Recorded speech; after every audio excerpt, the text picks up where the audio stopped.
Parenting सिर्फ उतना नहीं है जितना हम लोग सोचते हैं।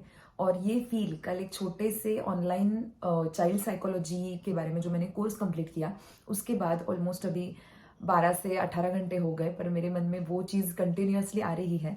तो मैंने सोचा क्यों ना इसी इमोशन में ये वाला वीडियो बनाया जाए कि पेरेंटिंग सिर्फ उतना नहीं है जितना हम लोग सोचते हैं। तो कल के कोर्स का कंटेंट काफ़ी ज़्यादा साइकोलॉजी के अराउंड था, चाइल्ड साइकोलॉजी, डेवलपमेंटल साइकोलॉजी। पर एक इमोशन जो उसके बाद मेरे अंदर अभी तक मौजूद है और उतना ही, वो है कि मैं बहुत ज़्यादा सेंसिटिव हो गई हूँ। बच्चे कितने ज़्यादा, मतलब हम सोचते हैं उससे कई ज़्यादा उनकी डिपेंडेंसी है, या वो बच्चे फॉर्म हो रहे बहुत ज़्यादा, हम लोग जितना सोच रहे हैं उससे कई ज़्यादा हमारे ऊपर रिस्पॉन्सिबिलिटी है। और ये रिस्पॉन्सिबिलिटी के कारण हम लोगों को सीरियस होने की या डरने की ज़रूरत नहीं है। ये बहुत खूबसूरत सी एक रिस्पॉन्सिबिलिटी है। तो इसी बारे में आज की वीडियो में हम लोग डिस्कस करेंगे। जो भी पेरेंट्स है या जो भी टीचर्स है, और उनके लिए तो ये वीडियो बहुत एक अलग चीज बताने वाला होने ही वाला है। पर जो लोग मान लो पेरेंट भी नहीं है, तो ये समझा जा सकता है कि आपको देखने वाला कोई भी व्यक्ति या आपके ऊपर डिपेंडेंट होने वाली कोई भी व्यक्ति की कितनी ज्यादा जिम्मेवारी हमारे ऊपर हो जाती है।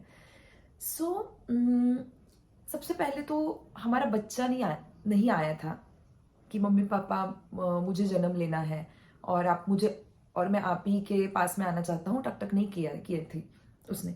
हमने एक सोशली एक टिक मार्क करना चाह रहे थे। बायोलॉजिकली हमें एक इंस्टिंक्ट होता है मम्मी पापा बनने का, जो या हमारा बच्चा हो और हमें प्यार करना है, ये एक होता है। फिर ये भी होता है कि जब हम बूढ़े हो जाएंगे तो हमारे लिए कोई हो, ये भी होता है। बहुत सारे फैक्टर्स है कि हम लोग बच्चा पैदा करेंगे, ऐसा डिसीजन मम्मी पापा लेते हैं। तो ये समझने वाली बात है कि वो आपके पास चल के नहीं आया था या आई थी, हमने डिसीजन लिया है। और साइकोलॉजी में कंटिन्यूअसली नए रिसर्चेस हो रहे, नई चीजें जुड़ रही है। पर दो बहुत मेन एस्पेक्ट्स जो बताए गए हैं, और फिर तीसरा भी उसमें ऐड है। सबसे फर्स्ट बोला गया है कि जेनेटिक्स, नेचर वाइज जेनेटिक्स, या ये नेचर में जिस तरीके से एक ह्यूमन बीइंग बनने का जो पूरा इवोल्यूशन हुआ, इन सभी का एक इम्पैक्ट एक बच्चे पर होता है। उसको बोला जाता है नेचर, जीन्स के कारण, ये इवोल्यूशन के कारण जो उसमें है वो चीजें। दूसरा बोला जाता है नर्चर, उसको आप एनवायरमेंट, कल्चर और फैमिली वैल्यूज, बिलीफ सिस्टम्स, ये सारी चीजें जिसके कारण एक बच्चा बनता चला जाता है। और तीसरी चीज कि उसका खुद का चॉइस। पर फिर ये भी सवाल आता है कि फिर वो चॉइस फिर से किस पे डिपेंडेंट है। तो या तो जेनेटिक्स पे है या तो एनवायरनमेंट पे है, क्योंकि उसके जो भी चॉइसेस है उसको हम लोग कहीं ना कहीं इन्फ्लुएंस कर सकते हैं, चेंज कर सकते हैं डिपेंडिंग ऑन बिलीव्स। अगर चेंज हो जाते हैं, फैमिली बैकग्राउंड चेंज हो जाता है, एनवायरनमेंट चेंज हो जाता है, तो बहुत बड़े लेवल पे ये दो चीजें बोली जाती है कि नेचर और नर्चर।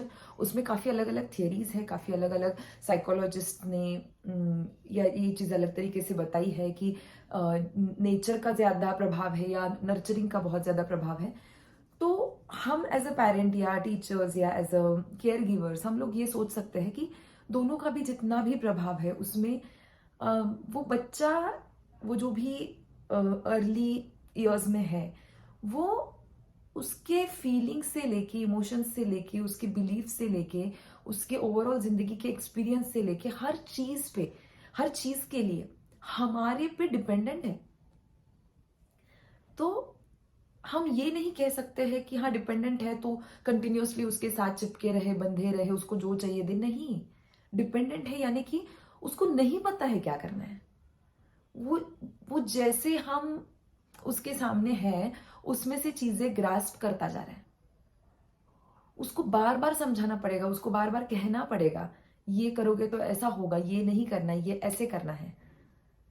तो एक ही टाइम पे as a parents, as a guardians, as a caregiver, हमारी दो रिस्पॉन्सिबिलिटी है। एक, उसको इंडिपेंडेंट बनाते जाना है, साथ में उसको इमोशनल सिक्योरिटी देनी है, उसको एक सेफ्टी प्रोवाइड करनी है इमोशनली।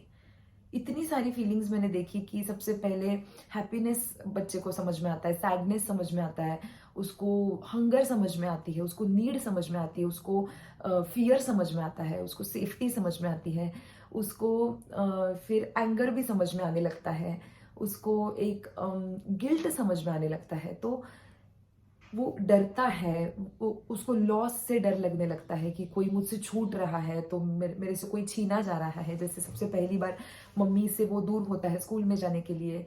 तो ये सारी चीज़ों में काफ़ी ज़िम्मेवारी इसलिए है क्योंकि यही सारे साल हैं, जिन सालों के बाद वो बच्चा बनने वाला है और फिर 16 का होके, 20-25 का होके, 35 का, 40 का होके हम एडल्ट्स बहुत आसान है ये बोलना कि वो तो ऐसे करता है, वो तो इस तरीके से बिहेव करता है। ठीक है, उसके भी चॉइसेस हैं, ठीक है, उसकी भी अपनी डीलिंग्स है, वो भी अपने अलग ओपिनियंस के साथ डील कर सकता है। पर हाँ, 16-17 साल या 18 साल तक हमारे हाथ में वो बहुत सारी चीजें थी, बहुत सारी चीजें थी, और जो कि बहुत आसानी से उनका नेचर डेवलप कर सकती है, यानी कि स्वभाव डेवलप कर सकती है। फिजिकल एक्टिविटीज को लेकर हो, कॉग्निटिव डेवलपमेंट को लेकर हो, सोशली बिहेवियरल डेवलपमेंट लेकर हो, फैमिली वाइज हो, इमोशनल डेवलपमेंट्स हो, बहुत हद तक हमारी हाथ में ये चीजें हैं कि 18 तक उनको हम लोग किस तरीके से ट्रीट करें, उनको हम लोग क्या क्या अपॉर्चुनिटीज दें। इसमें बहुत सारी चीजें सिर्फ इंट्रोडक्टरी लेवल पे कल मुझे पढ़ने को मिली, सुनने को मिली। इसके और एडवांस लेवल पे जब पढ़ाई होगी तो उसके बारे में भी मैं शेयर करूंगी। तो आज एक इमोशन के साथ ये वाला वीडियो मैं एंड करना चाहती हूँ कि पेरेंटिंग या गार्डियन होना ये बहुत खूबसूरत सी जिम्मेवारी है। और वो जो बच्चा ऐसे कभी हमारे तरफ हाथ करता है ना कि मुझे उठाओ, मैं खुद से चल नहीं सकता हूँ, मुझे चलना है, मुझे जाना है उस जगह पे, तो उठाओ। हमें बहुत प्यार आता है उस समय पे। तो वो खुद से नहीं चल सकता पर उसको चलना है। वो कहता है कि मुझे लेके जाओ, वो रोना चालू कर देता है, वो आवाजें करके बताता है कि मुझे घूमना है, मुझे लेके जाओ। वही हाथ हम लोगों को याद रखना है कि उनका हाथ है हमारी तरफ इस तरीके से। और ब्यूटीफुल है। कोई एक जान हमेशा जरूरी नहीं है कि हम लोग सोचे मैं एक माँ हूं, मैं एक पापा हूं, जरूरी नहीं है। मैं एक दादू दादी हूं, मैं एक नाना नानी हूं, नहीं। मैं एक एक जान है जो मुझ पे डिपेंडेंट है। मैं उसको किस तरीके से रिस्पॉन्ड करूंगी उसके ऊपर उसके बहुत सारे इमोशंस है। जैसे उस कोर्स में बोला गया कि आप प्रेज करोगे तो वो जो चीज उसने करी उसको वो वापस से करने का मन करेगा। अब मतलब बहुत बहुत सारी चीजें हैं, हमारे ऊपर बहुत ज्यादा रिस्पॉन्सिबिलिटी है। और अगर रिस्पॉन्सिबिलिटी हम लोग अच्छे से ले सके, उसके लिए अगर हम लोगों को हमारे शोल्डर्स बढ़िया करने हैं तो हमें खुद की मेंटल हेल्थ, खुद की फिजिकल हेल्थ पे ध्यान देना पड़ेगा।